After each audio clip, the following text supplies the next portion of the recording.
The Wyoming wind howled across Thomas McKenna's ranch like a wounded animal. At 45, the weathered rancher made his final rounds, checking barn doors and securing livestock. 3 years had passed since fever took his wife Margaret and son Samuel, leaving him alone in a world that had lost all meaning. Thunder crashed overhead as the first raindrops began to fall. Thomas cursed under his breath, knowing his roof leaked in at least 3 places. Everything felt temporary now, as if he were just waiting for something.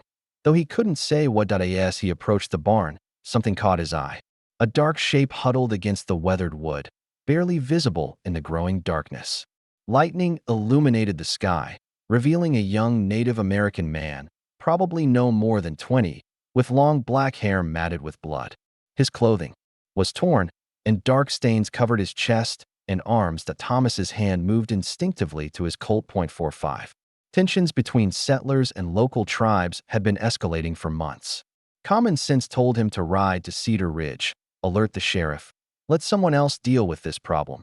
But as another flash of lightning revealed the young man's face, pale beneath the copper skin, eyes closed in unconsciousness, Thomas saw something that cut through years of accumulated bitterness. He saw his son Samuel, fevered and dying, reaching out for help that never came in time. Damn it all, Thomas muttered, holstering his gun.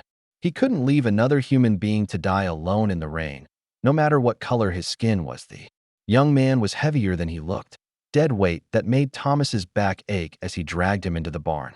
Inside, Thomas lit a kerosene lantern, revealing bullet wounds, one in the shoulder, another that had grazed his ribs. Working by lamplight, he cleaned the wounds with water and strips torn from an old shirt. The stranger stirred once, muttering something in a musical language Thomas didn't understand. For a moment, dark eyes fluttered open, focusing on Thomas's face with wary gratitude before closing again. Thomas covered him with horse blankets and sat back, wondering what he'd gotten himself into. Outside, the storm raged on, but inside the barn, something had shifted. For the first time in 3 years, Thomas McKenna wasn't alone with his ghosts. Thomas woke to approaching hoofbeats. He'd spent the night in the barn, watching over the stranger. The young Native American was awake now, his dark eyes alert and focused on the barn doors. "Why did you help me?" the stranger asked in clear English. Before Thomas could answer, voices carried through the morning air. Jake Morrison and his sons rode into the yard, rifles displayed across their saddles. "Morning, Thomas," Jake called out. "You see anything unusual last night?" "We found tracks leading this way. Unshod pony, Indian by the look of it." Thomas stepped outside, closing the barn door firmly. "Just the storm, Jake." "What's this about?" "Wagon. Train got hit yesterday," Pete Morrison said excitedly. "Killed 2 men, made off with supplies. One got away wounded. Blood trail led toward your place." Thomas felt the stranger's presence like a weight behind him. "Haven't seen anyone. But if there's trouble, maybe I should ride into town with you boys." Jake's eyes narrowed. Thomas's sudden eagerness to leave seemed strange. "That's not like you, Thomas. You sure you haven't seen anything?" "Just the wind and rain," Thomas replied. Carefully, after the Morrisons left, Thomas returned to the barn. The stranger was standing despite his wounds. "You lied for me," the young man observed. "I did. What's your name?" "Ayana. It means eternal blossom in my language." "Tell me what really happened, Ayana." Ayana's voice was measured as he spoke. 3 white men came to our winter camp 5 days ago, claiming to be traders. My grandfather welcomed them. On the second night, they tried to steal our horses. When my cousin tried to stop them, they shot him. Then they killed my grandfather and 2 others. Thomas listened intently as Ayana continued. "I pursued them, hoping to bring them to justice. When I found them with the wagon train, I approached under a white flag, asking to speak with their leader. Instead, they shot at me. I defended myself, but was forced to flee." "The men who killed your family, what did they look like?" "The leader had a scar from his left ear to his mouth. Yellow hair. The others called him Scarface Murphy." Thomas felt his blood chill. He knew that name. Murphy's gang had been terrorizing the territory for months. "If what you're saying is true, then there's a posse forming to hunt you down for crimes you didn't commit." Before Ayana could respond, more horses approached. Sheriff Coleman led a full posse, including the Morrisons. "Thomas McKenna, we need." to search your property. Ayanna quickly hid in the barn's loft while Thomas cooperated with the search. Just as Jake Morrison found blood in the hay and suspicion peaked, a telegraph operator arrived with urgent news. "Sheriff," Billy Chin gasped, waving a telegram. "Message from Fort Collins about the wagon train attack." Coleman read the telegram, his expression changing. "This is from Marshal Davies. Says they've been tracking Scarface Murphy's gang. The gang stages attacks and blames local tribes to throw off pursuit. The posse dispersed in confusion, realizing they'd been hunting the wrong man. After they left, Thomas helped Ayanna down from the loft." "The telegraph confirmed your story," Thomas said. "But Murphy's still out there, and he knows you can identify him. Then we bring him to us," Ayanna replied with quiet determination. Thomas spent the day carefully spreading word at neighboring ranches. He'd found an injured Indian who claimed innocence but was too wounded to travel. The story needed to reach Murphy's ears quickly. While Thomas planted his deception, Ayanna prepared for battle despite his injuries, checking his weapons with practiced efficiency. That night, they took turns keeping watch, Thomas at the house and Ayanna at the barn. Around midnight, Ayanna's lantern signal warned of approaching riders. Multiple horses moved quietly in the darkness, surrounding the property. Through a gap in the barn wall, Thomas spotted the unmistakable scarred face of Murphy in the moonlight. "McKenna," Murphy's voice cut through the night.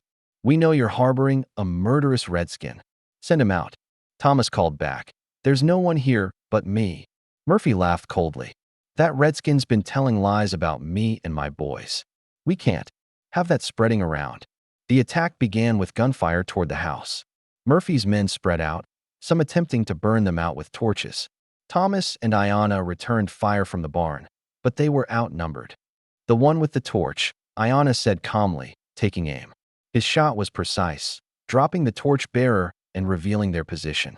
Immediately, rifle fire converged. On the barn. "We can't stay here," Thomas shouted as bullets punched through wood. They burst from the barn's rear door, running toward a gully as the building erupted in flames behind them. Reaching cover, they caught their breath and planned their counterattack. "Now we become the hunters," Ayanna said with a sharp smile. Using the creek bed and darkness, they circled behind Murphy's position. The killer had taken cover behind Thomas's water trough, confident his flanking maneuvers would flush out his prey. He wasn't expecting an attack from behind. Ayanna moved like a shadow, his knife at Murphy's throat before the killer realized he was no longer alone. "Don't move, Ayanna," whispered. Thomas emerged from the trees. "Call off your men, Murphy." "Go to hell, McKenna," Murphy snarled, but the blade at his throat kept him from sudden movements. "You have two choices," Thomas said coldly. "Cooperate and maybe live to see trial, or my friend here finishes what you started when you murdered his grandfather." Ayanna leaned closer. "My grandfather's name was White Eagle. He was a man of peace who welcomed strangers. When you killed him, you stole not just his life, but the wisdom he would have passed to future generations." The knife pressed deeper, drawing blood. "Choose quickly, justice or blood." Murphy's nerve broke. "All right, Jake, Billy, it's over. Head back to camp." "You sure, boss?" came the reply from the darkness. "Burn him out. Pack it up." They waited until the sound of departing hoofbeats faded before relaxing their guard. Dawn broke over the Wyoming landscape as Sheriff Coleman arrived with a posse, drawn by reports of the fire and gunshots.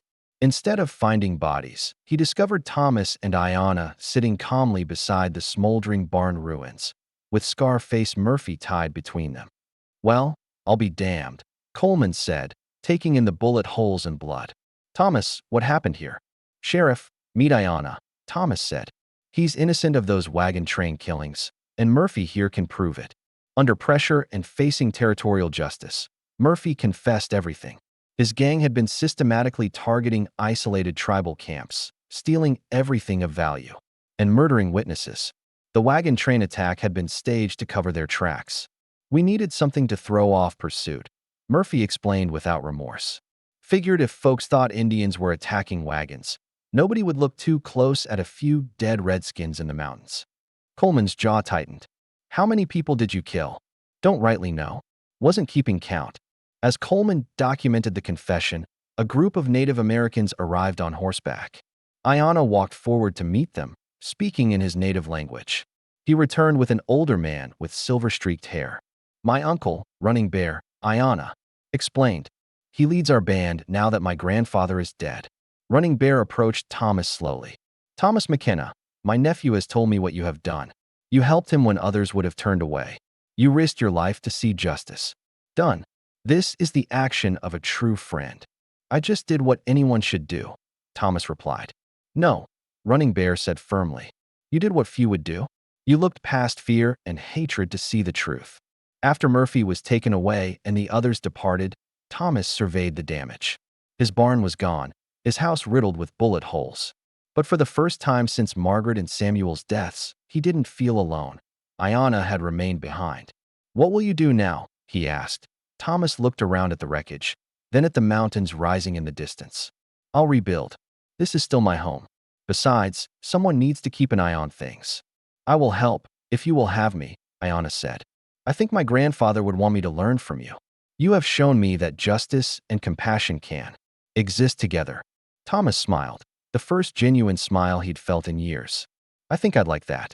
6 months later, Thomas McKenna's ranch looked nothing like the isolated, run-down homestead it had been.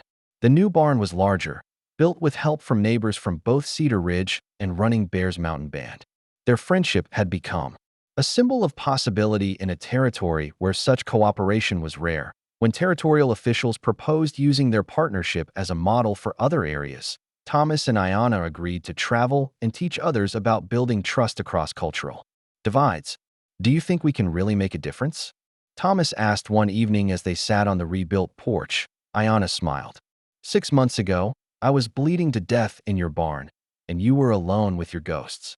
Today, we're planning to travel the territory, teaching others about friendship and cooperation. If that much change is possible, then anything is possible.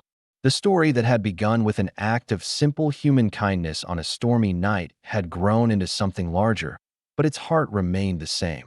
The understanding that despite all the differences that seem to divide people, the things that unite them, compassion, courage, the desire for justice and peace, are always stronger.